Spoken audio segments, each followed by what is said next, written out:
Hello everyone, I am Dr. Sayeda Aisha. The chemistry of transition elements is the unit which is prescribed for the third semester BSc students. In this session, I would like to discuss the general characteristics of transition elements, which include the atomic and ionic radii and the ionization energy of transition elements by taking into consideration the 3D, 4D and the 5D series.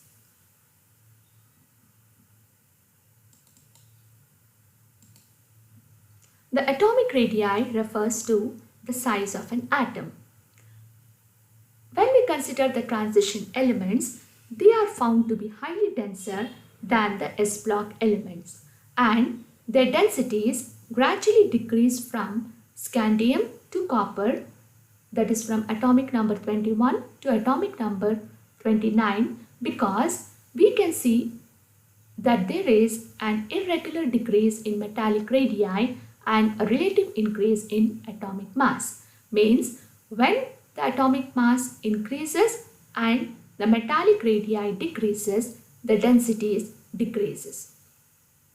The atomic radii generally decreases with a few exceptions on moving from left to right in each series, which is because of the increased nuclear charge at each step and the constant value of the azimuthal quantum number. The d block elements have low atomic volumes as compared to those of the neighboring s and p block elements, which is due to the fact that in these elements the n-1d subshell are being filled and the increased nuclear charge pulls the electron cloud inwards.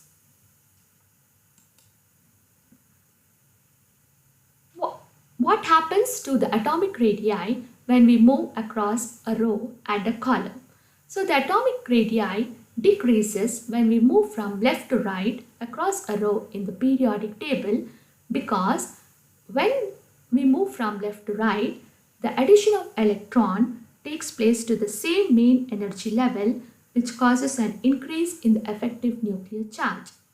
The increase in the effective nuclear charge means the force of attraction increases and hence the distance becomes less. Therefore, we can say that the atomic radii decreases across a row.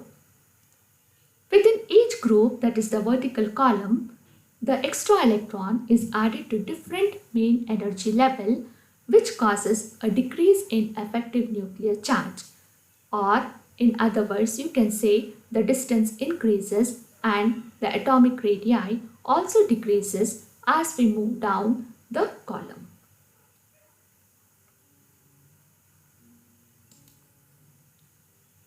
It is found that the atomic radii from chromium to copper are very close to each other.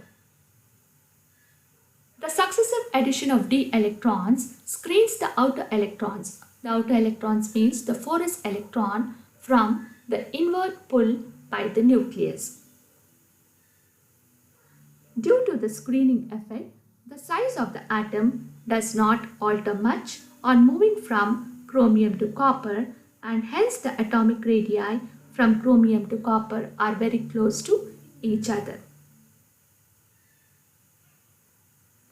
Or we can say that the size of the atom does not alter much on moving from chromium to copper. Coming on to the ionic radii, the radii of the transition element cations are smaller than the radii of the corresponding metal atoms. For a given cation having a charge of Mn+, there is a small decrease in size in any given period. So we can say that as the charge on the ion increases, the size of the cation decreases. And we can see that the atomic radii and ionic radii of 4D and 5D series are identical.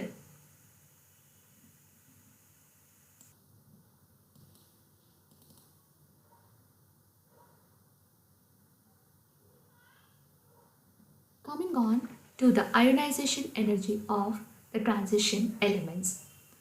So the ionization energy can be defined as the minimum energy which is required to remove an electron from the ground state of an atom or molecule in the gaseous phase, or in simplest terms, the greater a metal's ionization energy is, the harder or difficult it is to pull an electron from it.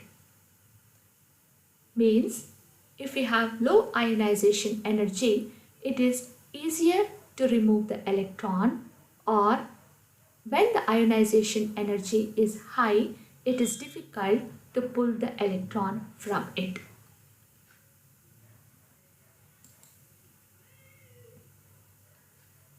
The ionization potential of transition elements lies between those of the S and P block. They are less electropositive, means the transition elements are less electropositive than the S block elements.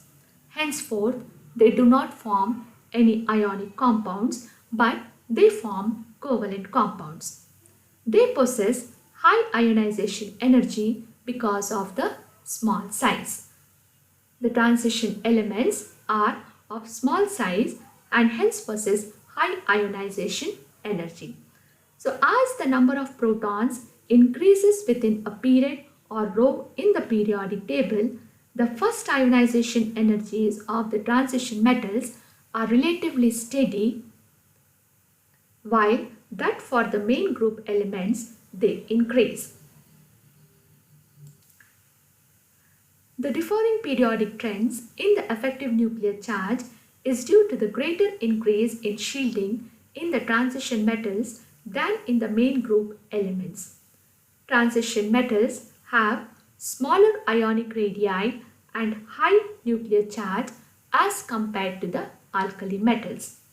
The ionization energy increases due to the increase in the nuclear charge when the atomic number begins to increase in the series.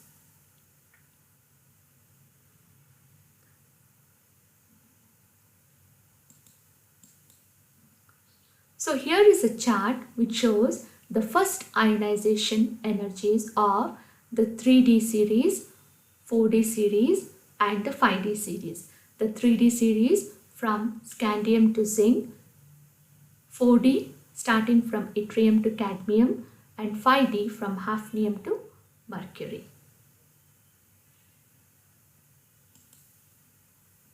It is found that the second ionization energy is always higher than the first ionization energy, and it is found to increase regularly.